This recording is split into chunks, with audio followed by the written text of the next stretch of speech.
अस्सलाम वालेकुम। कैसे हैं जी आप सब। उम्मीद करती हूँ कि आप जहाँ भी हैं अपने घर वालों के साथ खुशबाश और खैर आफियत से होंगे।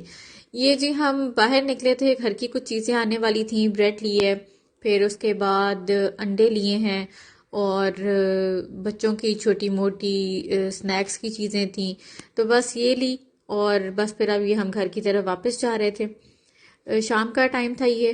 और घर जाके तो फिर मैंने सालन बनाना था, आलू चिकन।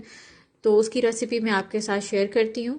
चिकन को मैंने सिरका और नमक लगाकर अच्छी तरह से वॉश कर लिया था। फिर मैंने प्रेशर कुकर लिया है, उसमें मैंने ऑयल डाला, साथ ही उसमें चिकन ऐड कर दिया और इसके अलावा मैंने ज़ीरा और नमक डाल दिया था। आप भी यूं ही किया करें। गोश्त की कोई भी चीज़ बना रहे हैं तो उसमें स्टार्ट में ही जितना भी आपने हांडी में नमक डालना है वो आप डाल दें। उससे ये है कि गोश्त का पानी अच्छी तरह से निकल आता है और फिर उसका टेस्ट बहुत अच्छा हो जाता है। तो ये अब आप इसको फ्राई कर लें और जब आप देखें दोनों साइडों से कलर गोल्डन ब्राउन हो गया है तो इसमें आपने लहसुन अदरक का पेस्ट डालकर अच्छी तरह से भुनाई कर लेनी है।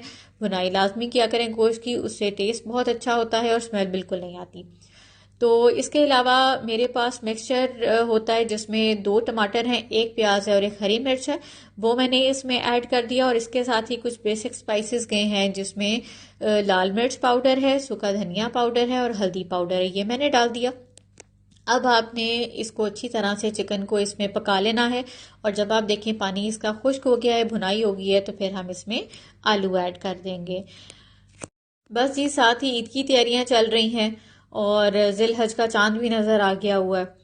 तो बस इस तरह से ही साथ साथ काम सारे चल रहे हैं, लेकिन गैस की लोड शेडिंग उधर की उधर ही है, उसमें कोई फ़र्क नहीं आया। तो बस फिर जिस टाइम गैस होती है उस टाइम मैं और कोई काम नहीं करती, उस टाइम खाना बना लेती हूँ। बाकी फिर जो काम बचते हैं वो जब गैस नहीं होती तो फिर मैं कर लेती हूँ। ये देखें जी, आलू मैंने ऐड कर दिए थे। अब जितना आपको शोरबा चाहिए उससे थोड़ा ज़्यादा पानी डालकर 5 मिनट का प्रेशर दे दें और जब आप प्रेशर खोलें तो उसमें काली मिर्च डाल के 1-2 मिनट के लिए पका लें। और ये देखें जी, बेहतरीन सा आलू गोश्त हमारा रेडी था। अच्छा जी, अगले दिन सुबह की वीडियो है। ये नाश्ते की तैयारी हो रही थी। रात ही हम अंडे लेकर आए थे केक्स एंड बेक्स से और यकीन करें सारे के सारे खराब निकले। तो फिर ये मैंने शामी कबाब निकाले और साथ पराठे बनाए और इसे नाश्ता कर लिया। आप भी यूँ किया करें कि जब आप अंडे तोड़ते हैं तो एक छोटे बोल में अलग से एक एक करके तोड़ा करें। उससे ये है कि फिर अगर कोई ख़राब निकलता है तो आपको सारे के सारे वेस्ट नहीं करने पड़ेंगे। बस ये शदीद गर्मी थी, नींबू पानी बनाया वो पिया और साथ ही घर की सफाइयाँ स्टार्ट कर दी। ये आज डीप क्लीनिंग करनी थी सारे घर की। तो ये देखें सारा घर उल्टा सीधा हुआ पड़ा है। जो कर्टन लगा हुआ था नेट का वो भी उतार के भिगो दिया था सर्फ में ताकि वो अच्छी तरह से साफ हो जाए। और ये देखें जी, काफ़ी मेहनत के बाद ये सारा घर जो था साफ सुथरा था। बस मैट्स वगैरह डालने वाले रहते थे टेबल्स पे। इसके अलावा जो कुशन्स हैं वो आपको बाहर वॉश हुए हुए तार पे लटके हुए नज़र आ रहे होंगे। तो ये अब मैं थोड़ी देर तक जब वो सूख जाएंगे तो फिर इसको चेंज कर लूँगी। ये साथ ही गैस आ गई तो मैंने शीर खुरमा बनाना था ईद के लिए। तो ये जी मैंने आधा पैकेट लिया है सेवइयों का और 2 किलो मेरे पास दूध है। तो 2-3 इलायची डालकर मैंने एक उबाला दे लिया। फिर उसके बाद इसमें सेवियाँ ऐड कर दी और जब आप देखेंगे कि ये थिक हो गया है और सेवियाँ भी अच्छी तरह से पक गई हैं तो इसमें चीनी डाल दें। 3 से 4 चम्मच मेरे पास था एवरीडे, वो मैंने डाल दिया। तो आपके पास अगर मलाई है तो आप वो भी डाल सकते हैं। मेरे पास आज मलाई पड़ी नहीं हुई थी, दूध अभी फ्रेश ही बॉईल किया था तो मलाई उसकी आई नहीं थी। तो बस ये देखें, इसको मिक्स कर दें और मज़ेदार सा शीर खुरमा तो रेडी हो गया था। बस फिर मैंने सोचा अब हांडी में क्या बनाऊं। थकावट भी सारा दिन की सफाइयों के बाद बहुत ज़्यादा हुई हुई थी। तो बस फिर मेरे पास ये बैंगन पड़े हुए थे भुने हुए, मैंने वो निकाले और सोचा कि बैंगन का भरता बना लेती हूँ। अब क्योंकि मैंने इसमें टमाटर प्याज का मिक्सचर डालना था तो मैंने फिर 2 प्याज सिर्फ काटे हैं, उनको मैंने फ्राई कर लिया। उसमें टमाटर प्याज का मिक्सचर ऐड किया और इसमें बेसिक स्पाइसेस चले जाएंगे जिसमें नमक, हल्दी, सूखा धनिया, लाल मिर्च पाउडर और ज़ीरा है। वो डालकर इसका अच्छा सा मसाला बना लिया और फिर इसमें बैंगन ऐड कर दिए। अब जी इस तरह से चम्मच की मदद से इसको आप मैश करते जाएं और साथ ही मसाले में मिक्स करते जाएं। बस फिर आपने इसमें हरी मिर्च डालनी है, हरा धनिया डालना है और इसको दम पे रख देना है। और देखें जी, मज़ेदार सा हमारा बैंगन का भरता रेडी हो गया था। अब ये जार्स में से जो मसाले हैं वो ख़त्म हुए हुए थे तो ये मैं नेशनल का जो पिंक हिमालय सॉल्ट है वो यूज़ करती हूँ। फिर इसके बाद ये मेरे पास नमक ख़त्म था वो डाला है, लाल मिर्च पाउडर और सूखा धनिया। ये पूनम के मसाले मिलते हैं इम्तियाज़ से और ये बहुत अच्छे होते हैं। और ये जी मैंने मैकडोनल्ड्स के जो चम्मच है वो इकट्ठे कर लिए हुए थे सारे जार्स में, वो ऐड कर दिए। पहले मैं लेयर्स के चम्मच यूज़ कर रही थी, ये थोड़े से ज़रा हल्की क्वालिटी के हैं, मैकडोनल्ड्स के बहुत अच्छे हैं तो ये मैंने सब में चेंज कर दिया।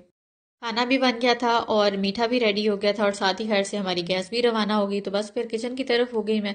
एक तो ये हमारी वाइट टाइल्स है, इनको साथ साथ साफ रखना पड़ता है, और दूसरा ये आज क्योंकि मैं सारा घर साफ कर ही रही थी तो सोचा साथ ही किचन भी कर लूँ। तो ये मैं करती क्या हूँ, डिश वॉशिंग लिक्विड से मैं इस पे अच्छी तरह से टाइल्स पे एक दफ़ा वो कपड़े की मदद से लगा देती हूँ।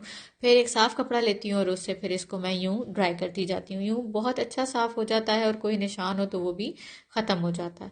तो ये देखें जी, पहले मैंने एक साइड की है, और मैं हमेशा जब भी किचन साफ करूँ तो यूं ही करती हूँ, सेक्शंस में करती हूँ। यूं नहीं करती कि पूरा किचन एक दफ़ा मैं फैला लूँ और फिर उसको साफ करना स्टार्ट कर दूँ। तो ये पहले जो एक सेक्शन था वो मैंने करके सारी चीज़ें उसकी एडजस्ट कर दी। फिर मैंने देखा कि अच्छा ठीक है, क्योंकि बच्चे भी छोटे हैं मेरे, तो उस हिसाब से फिर मुझे कामों को मैनेज करना पड़ता है।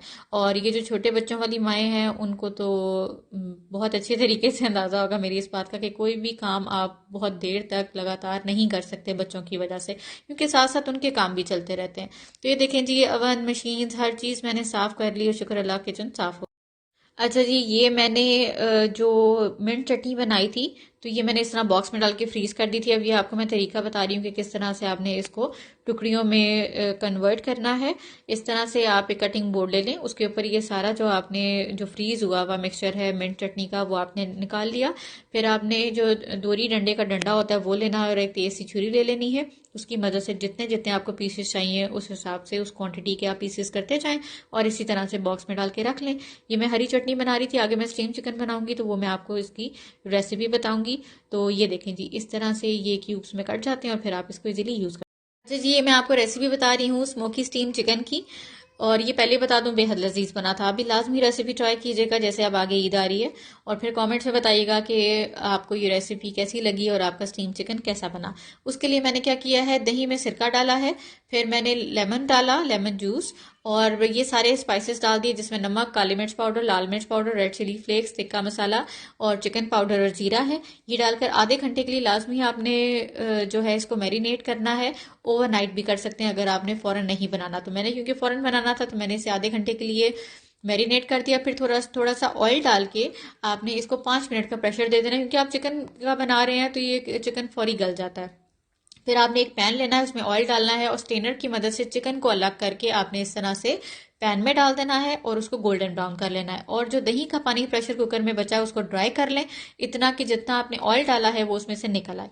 अब आप क्या करेंगे, जब आप देखेंगे चिकन दोनों साइडों से अच्छा गोल्डन ब्राउन हो गया है तो आपने उसमें जो मसाला था वो ऐड करके मिक्स करके और उसको आपने दम पे रख देना है। और फिर आप ये एक कोयला दिखा लें, और ये मैंने एक स्टील की कटोरी ले ली थी उसमें डाल दिया, और इस तरह से थोड़ी सी जगह बना के पैन में ही आपने इसको रख के थोड़ा सा ऊपर ऑयल डाल देना है और फिर इसकी स्मोक दे देनी है।